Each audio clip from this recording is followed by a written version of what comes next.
सिवरी नारायण छत्तीसगढ़ जांजगीर चांपा जिले में आता है। बिलासपुर से 64 किलोमीटर और रायपुर से 120 किलोमीटर की दूरी पर स्थित है। इस स्थान को पहले माता सबरी के नाम से सबरी नारायण कहा जाता था, जो बाद में सिवरी नारायण के रूप में प्रसिद्ध हुआ।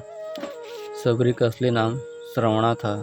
वह भील समुदाय के सावर जाति से संबंध रखती थी। उनके पिता भीलों के राजा थे। बताया जाता है कि उनका विवाह एक भील कुमार से तय हुआ था। विवाह से पहले सैकड़ों बकरे भैंस की बलि के लिए लाए गए, जिन्हें देख सबरी को बहुत बुरा लगा कि यह कैसा विवाह है जिसके लिए इतने सारे पशुओं की हत्या की जाएगी। सबरी विवाह के लिए एक दिन पहले घर से भाग गई और ऋषि मुनि के कुटिया के पास पहुंच गई, जहां पर ऋषि मुनि तपस्या करते थे। सबरी उन ऋषि मुनि लोगों की सेवा करना चाहती थी, लेकिन ऋषि मुनि सबरी के सेवा भाव को स्वीकार नहीं करते, क्योंकि सबरी छोटे जाति की थी। इसलिए ऋषि मुनि लोग सबरी के सेवा भाव को स्वीकार नहीं किया।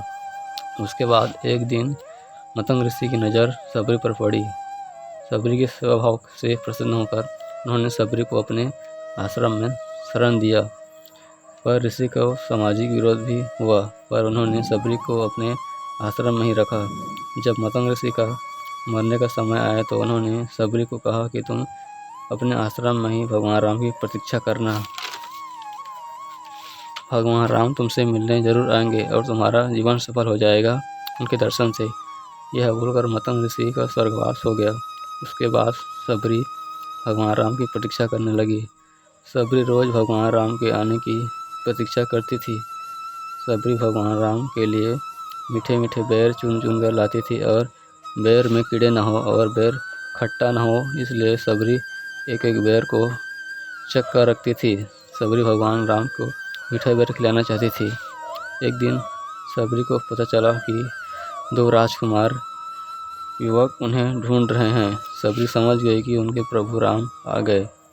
तब तक सबरी बूढ़ी हो गई थी, लाठी टेक टेक कर चलती थी, लेकिन राम के आने की खबर सुनते ही भागते हुई भगवान राम के पास पहुंची और भगवान राम और लक्ष्मण को अपने कुटिया में लेकर आई और बहुत सेवा भाव किया और भगवान राम और लक्ष्मण को मीठा बेर खिलाए। और राम भगवान को बोले, प्रभु बेर बहुत मीठे हैं, मैंने खुद चख चख कर रखा था। बोले भगवान राम ने बेर खाए, लेकिन लक्ष्मण मीठे बेर खाने के लिए सोच रहे थे, उनका खाने का मन नहीं था। उसके बाद सबरी को भगवान राम ने मोक्ष प्रदान किया और सबरी स्वर्गवासी हो गया। अगर आपको हमारा वीडियो अच्छा लगे तो हमारे चैनल को सब्सक्राइब करना। धन्यवाद।